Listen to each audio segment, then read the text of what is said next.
Bilgiye aç bir zihin, geleceğe uzanan bir köprü. O bize kapıları açan, dünyayı anlamlandıran, insanı insan yapan en temel değer. Eğitim. Çağlar boyunca ilerlemenin, gelişimin, aydınlanmanın sembolü oldu. Her aile çocuğunu en iyi okullara göndermek için çabalıyor, her devlet eğitimde çağ atlamak için yarışıyor. Peki gerçekten bu kadar masum mu? Her zaman bizi ileri taşır mı? Eğitimin o parlak perdesinin ardında görmeyi reddettiğimiz bir karanlık yüz var mı? Zararlar belgeseli serimizin bu düşündürücü bölümü, eğitimin zararlarında aydınlanma vaat eden bu sistemin nasıl beklenmedik sorunlara yol açabileceğini mercek altına alıyoruz. Hazır olun. Çünkü görecekleriniz eğitimin sadece bir gelişim aracı olmadığını, aynı zamanda insanlığı nasıl bir paradoksa sürükleyeceğini gözler önüne serecek. Ezberci sistem, yaratıcılığı nasıl öldürüyor ve bireyleri robotlaştırıyor? Sınav stresi, ruh sağlığımızı neden tehdit ediyor ve geleceğimizi nasıl çalıyor? Eğitim eşitsizliği, toplumu nasıl bölüyor ve fırsatları nasıl yok ediyor? Diploma bağımlılığı ve işsizlik paradoksu. Ve en önemlisi, gerçekten öğreniyor muyuz yoksa sadece diploma mı biriktiriyoruz?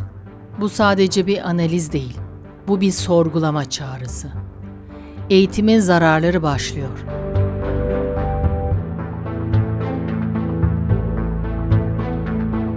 Eğitim, bizi aydınlatması gerekirken bazen bir kalıba sokar. Günümüz eğitim sistemlerinin çoğu ezbere dayalı, standartlaştırılmış bir müfredat sunuyor. Bu durum öğrencilerin merakını köreltiyor, eleştirel düşünme yeteneğini geliştirmiyor ve yaratıcılıklarını bastırıyor. Finlandiya gibi ülkelerde ezberci sistemden uzaklaşırken birçok ülkede hala bu yöntem baskın. Her öğrenciyi aynı sınavdan geçirme ve aynı bilgiyi beyne doldurma çabası, adeta bir fabrika üretim bantı gibi bireyleri robotlaştırıyor. Düşünce çeşitliliğinin bastırılması. Ezberci eğitim öğrencileri farklı bakış açılarını keşfetmeye değil, tek doğru cevabı bulmaya teşvik ediyor. Bu durum özgün düşünceyi ve eleştirel sorgulamayı engeller. Sorgulamayan, itaat eden nesiller yaratma eğilimi, aslında toplumun ilerlemesini de yavaşlatır. Okul sıraları zihinlerin özgürce uçuştuğu bir yer olmaktan çıkıp, tek tip bir düşüncenin dayatıldığı bir kafese dönüşebiliyor. Girişimcilik ve yenilikçilik engeli. Eğitim sisteminin sunduğu kalıplar risk almayı, hata yapmayı ve sıra dışı düşünmeyi teşvik etmiyor. Oysa yenilikçilik tam da bu cesaretle ortaya çıkar. Ezberci sistemde yetişen bireyler genellikle mevcut kurallara uymaya odaklanır. Bu da yeni fikirlerin ve girişimlerin önündeki en büyük engellerden biri haline gelir. Eğitim, geleceğe umutla bakmamızı sağlarken aynı zamanda ağır bir yük de bindiriyor. Sınav stresi. Sınav odaklı sistemler öğrencileri sürekli bir başarı baskısı altına alıyor. Her sınav hayatın bir dönüm noktası gibi sunuluyor ve bu durum gençlerin ruh sağlığını derinden etkiliyor. Dünya Sağlık Örgütü'nün raporlarına göre öğrenciler arasında anksiyete, depresyon ve tükenmişlik sendromu oranları hızla artıyor. Rekabetin acımasızlığı. Sınav sistemleri öğrencileri bir yarış atı gibi birbiriyle yarıştırıyor.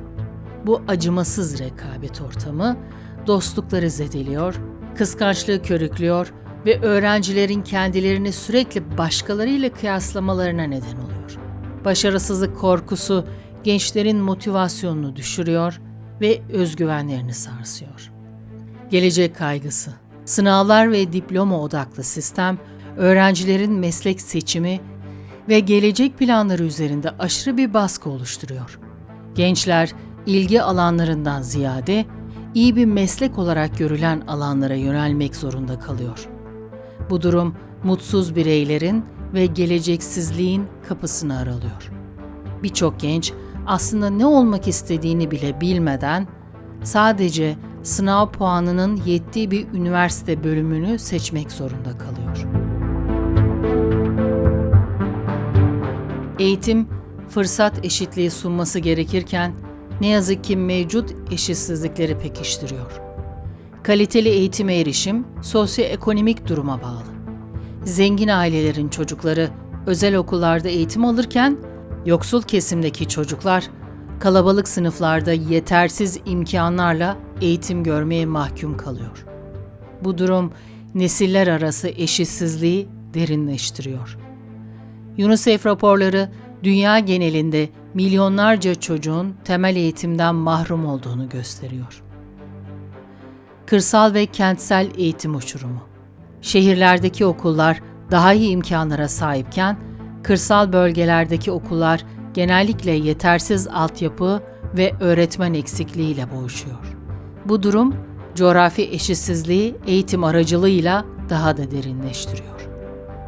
Kırsaldaki bir öğrencinin şehirdeki yaşıtıyla aynı fırsatlara sahip olamaması, adil bir toplumun önündeki en büyük engellerden biri.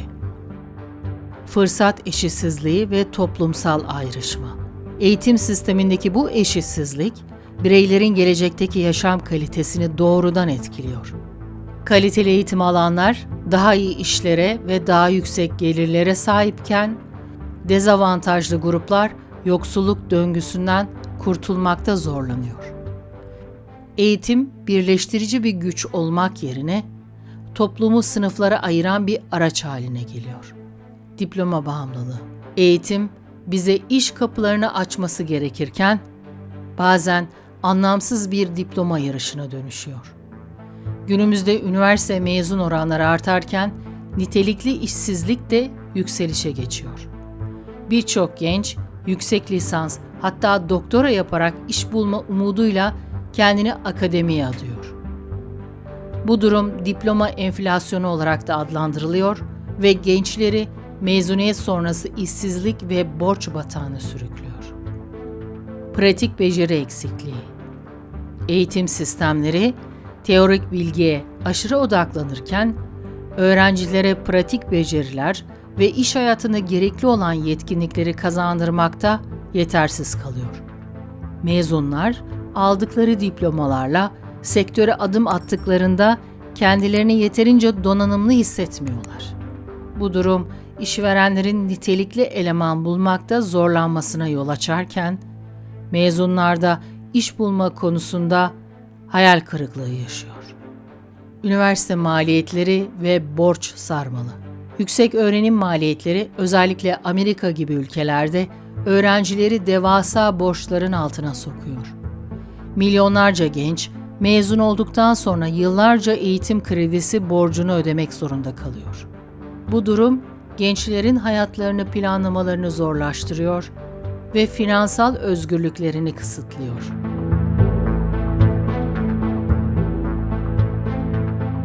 Eğitim, bizi sağlıklı bireyler yapması gerekirken, sistemdeki bazı aksaklıklar fiziksel ve psikolojik sağlığımıza zarar veriyor.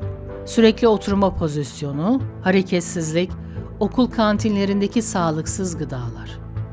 Öğrenciler arasında obezite, duruş bozuklukları ve kronik rahatsızlıklar artış gösteriyor. Uyku düzensizliği ve stres kaynaklı hastalıklar, yoğun ders programları, ödevler, sınavlar ve sosyal aktiviteler arasında denge kurmaya çalışan öğrenciler çoğu zaman yeterince uyuyamıyor. Kronik uyku eksikliği, odaklanma sorunlarına, bağışıklık sisteminin zayıflamasına ve çeşitli sağlık sorunlarına yol açıyor. Stres, ülser, baş ağrısı ve kalp rahatsızlıkları gibi fizyolojik problemlere neden olabiliyor. Sosyal izolasyon ve yalnızlık. Aşırı akademik odaklanma veya okulda yaşanan zorbalık, bazı öğrencilerin sosyal hayattan uzaklaşmasına ve yalnızlaşmasına neden olabiliyor. Okul bir sosyalleşme alanı olmaktan çıkıp bazıları için izole bir ortama dönüşebiliyor. akran baskısı ve dışlanma gençlerin ruhsal sağlığını derinden etkiliyor.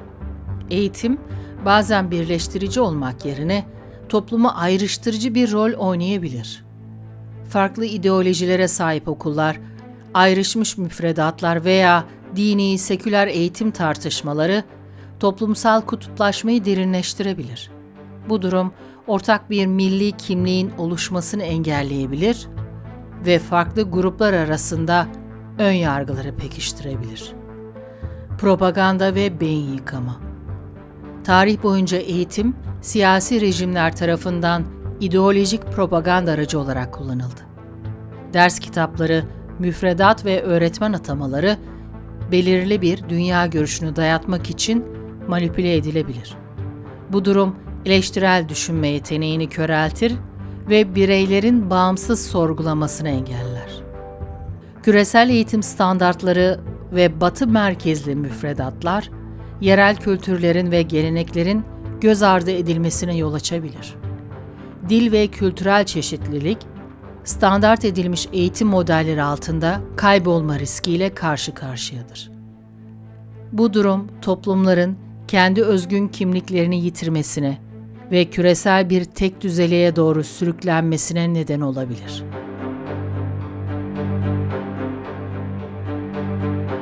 Eğitim, geleceğin mesleklerine insanları hazırlaması gerekirken, yapay zeka ve otomasyonun getirdiği değişimlere ayak uydurmakta zorlanıyor. Mevcut eğitim sistemleri çoğu zaman gelecekte gerekmeyecek meslekler için insanları yetiştiriyor. Bu durum mezuniyet sonrası işsizlik riskini arttırıyor ve geleceğin cahilleri olarak tanımlanan bir neslin ortaya çıkmasına neden olabilir. Teknolojinin eğitime entegrasyonu, dijital erişimdeki eşitsizlikleri daha da derinleştirebilir. İnternet ve bilgisayar erişimi olmayan öğrenciler, modern eğitimden mahrum kalabilirler. Bu durum zaten var olan eşitsizlikleri pekiştirerek toplumda yeni bir dijital ayrımcılık yaratır. Eğitim süreci bir diploma ile sonlandığında bireylerin sürekli öğrenme ve kendilerini geliştirme motivasyonunu kaybediyorlar. Oysa günümüz dünyasında ömür boyu öğrenme ve adaptasyon yeteneği hayati önem taşıyor. Eğitim bir son değil, bir başlangıç olmalıdır. Aksi takdirde bireyler hızla değişen dünyaya ayak uyduramaz hale gelirler. Zararlar belgeseli serisinin bu bölümü olan eğitimin zararlarında, aydınlanma vaat eden bu sistemin nasıl beklenmedik sorunlara yol açabileceğini detaylarıyla inceledik. Yaratıcılığın zincirlerinden, sınav stresinin getirdiği ruhsal yüklere, eşitsizliğin yansımalarından diploma bağımlılığının paradoksuna, sağlığa olan etkilerinden toplumsal kutuplaşmaya ve geleceğin belirsizliklerine kadar eğitimin paradoksal etkilerini gözler önüne serdik. Eğitim, bireysel potansiyelimizi gerçekleştirmemiz ve toplumsal değişimleri tetiklememiz için vazgeçilmez bir değerdir. Önemli olan eğitimin değerini sorgulamak değil, aksine onunla birlikte gelen sorumlulukları ve potansiyel riskleri anlayarak daha bilinçli ve dengeli bir eğitim sistemi inşa etmenin yollarını aramaktır. Gerçek eğitim sadece bilgi aktarımı değil, aynı zamanda eleştirel düşünceyi, yaratıcılığı, empatiyi ve toplumsal sorumluluğu da geliştiren bir süreçtir. Eğitimin zararlarını anlamak, çözüm üretmenin ilk adımıdır. Bu sadece bir uyarı değil, aynı zamanda bir çağrıdır.